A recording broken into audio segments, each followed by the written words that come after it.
Hello everyone, welcome to the fourth session of Consumer Perception. I'm sure you must have gone through the previous three sessions of Consumer Perception where I have covered in detail what perception is all about, how perception is different from sensation, how perception being formed in the mind of consumer, and what are the different sub-processes of perception, that is selection, organization and interpretation. In the last session I have also already discussed about two major concepts of perceptual selection, just talking about the sensory threshold. Sensory threshold is divided into two parts, that is absolute threshold and differential threshold. In my previous session, with the help of certain videos, certain TVCs, I have shared with you the concept of differential threshold and absolute threshold, and I'm sure that you have understood the concept very well. So today in part 4 of consumer perception, I will take you to the three different sub-processes of perception, that is selection, organization and interpretation in detail, talking about the various concepts which are part of these important sub-processes and which will help the marketers in terms of understanding the three sub-processes and defining the marketing strategies accordingly.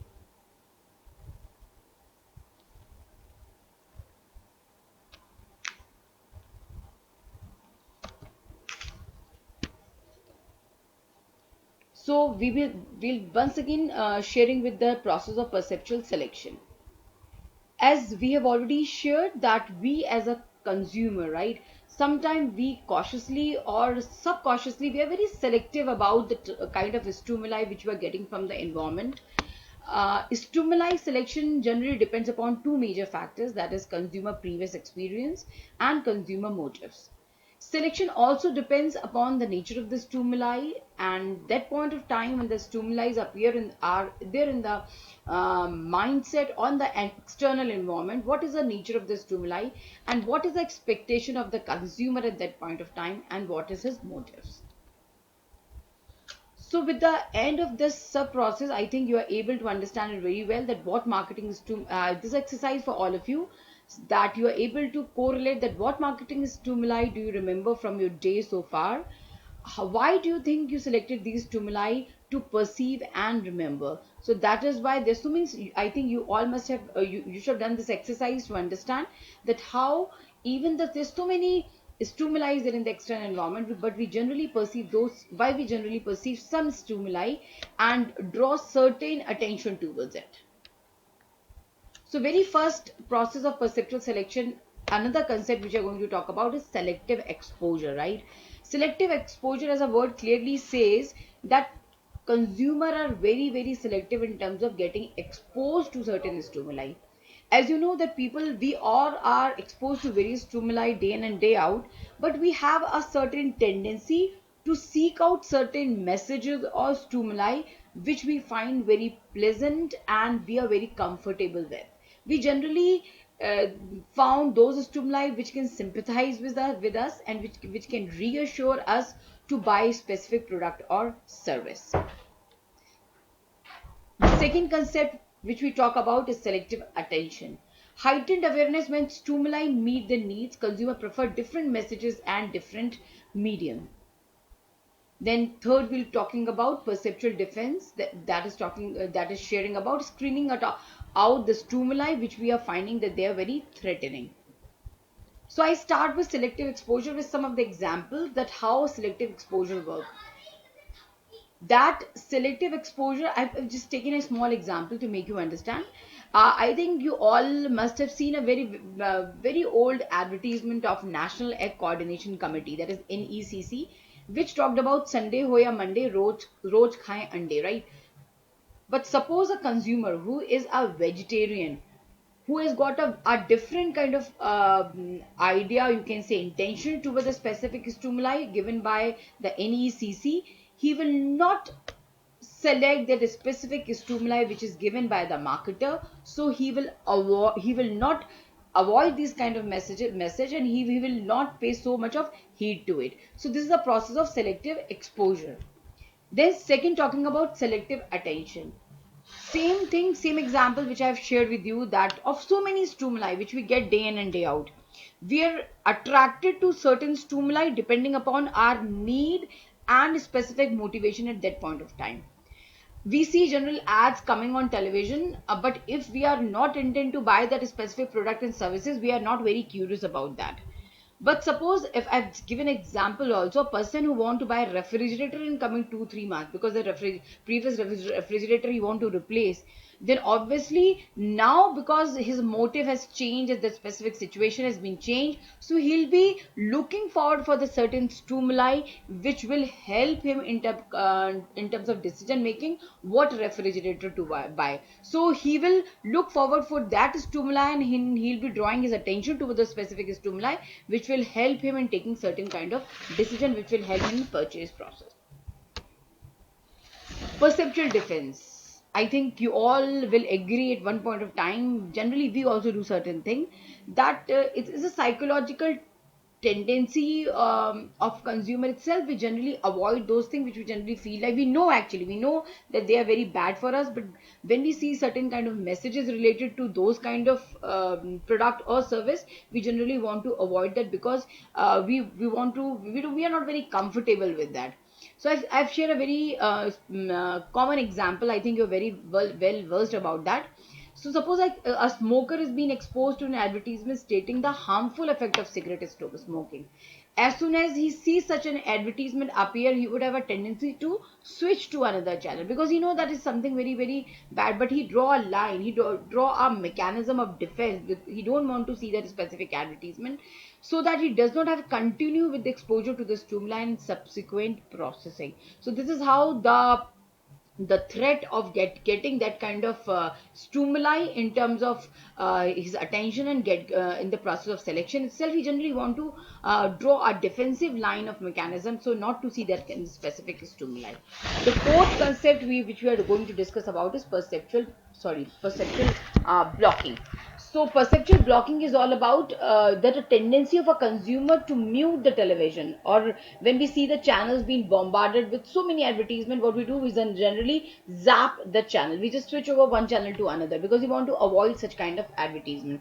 That we another term in cyber we see it's zapping. It's also known as zapping itself. So there are the four basic sub concept of perceptual selection. We'll be seeing the marketing implication of all these one by one, and I hope you'll able to understand it very nicely, right? Next we're talking about the perceptual organization. The second sub process of perception is perceptual organization. So even perceptual organization has got a three basic principles, that is figure and ground, grouping and closure. What figure and ground is all about? People tend to organize perception into figure and ground relationship. The ground is usually hazy. Marketer usually design any of the stimuli in terms of the advertisement, print ad, or even TVC, so that the figure what he want the consumer to get noticed more prominent rather than the background what is coming in the back of the screen or in terms of the print ad itself. I'll show you some of the examples of the same. As you can see on this slide itself, this is a, I think this is an ad of American Idol. If I'll ask you what brand, you can see very well on the screen itself, I think you all will agree to it, that the glass of Coke is being placed very prominently on the table, and Coke is the official sponsor of this show also. So they have categorically very specifically they have kept the glasses like this so that it should be noticed. Second stage, second, I'm talking about organization, second process. First they've already selected it, second they are able to organize a specific stimuli in terms of the figure and ground. You can say nothing is there in the red color or nothing else being seen about Coke, but here the glass is same for all the celebrities who are they're working, they're sitting as the judges, and the brand of Coke is very prominent. Next, I would like to share the example of Lacoste campaign, which they have used once again the figure and ground very well. The same, they've understood that consumer will only perceive the thing which they're able to catch hold of, where they want the figure to be very prominent and ground to be very hazy. And I think you able to see in the screen itself that everywhere you can see very prominently the logo of Lacoste, that is crocodile, and the background of the specific advertisements, you can say print ads, are kept white. So even you can see this models on the specific ads, they are using two things very prominently, that is color green, which is very much associated with the brand Lacoste, and the background is kept white, so that people are able to perceive the stimuli in terms of brand logo as well as the color they want to get associated with. So while placing the brands in the store, marketer need to work upon the packaging, so that the packaging should be such that the brands stand out against the many other, and which will help the consumer in terms of choosing their your brand vis-a-vis other brands in the same place itself. The second part is talking about second principle of organization is grouping. When we talk about the group, just once again a psychological process that we as a consumer, what we generally do, we generally group certain stimuli, whatever we are getting from the environment, to form a unified impression or a image. So grouping help us in memory and the recall of any previous experience of the stimuli in our mind, and we are able to, it will also help in building the strong perception towards the brand.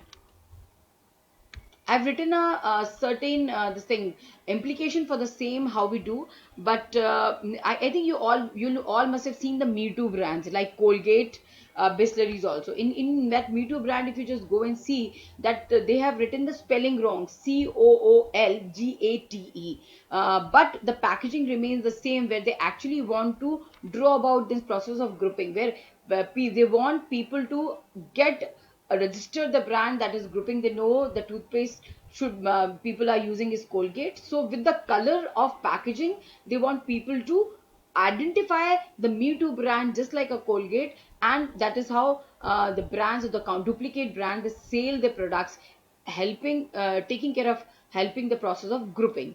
Second, even in terms of marketing implication, if you just talk about how a marketer can take this sub principle of organization in positive manner, you all must have heard about so many brand extension.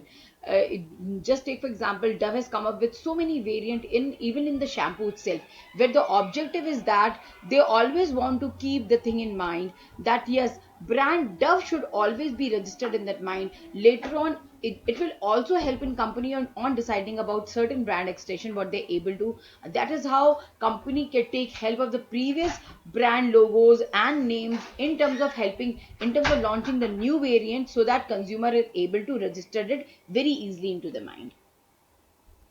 Third concept which we are going to talk about is a closure. Closure is a concept, once again talking about the principle which have a people generally have a need for closure and organized perception to form a complete picture. I think you all will agree with me that as a tendency of the consumer, we generally remember the incomplete ads rather than the complete ad. This is a tendency of us to fill the missing pieces by our own learning, own previous experience, rather than looking forward for something new. Incomplete messages are remembered more than the complete. So as you can see in the picture itself, there's a brand logo of IBM. How nicely they have used only the blue lines to create a specific, how they use the concept of closure very nicely. And the extreme right, you can see, if I'll ask you, somebody will talk about this inverted triangle, but or the gaps are there object to get generally, but the tendency of the consumer itself, if we see this picture itself, we'll talk about is an inverted triangle, rather than talking about the spaces have been gapped and complete contour lines are there.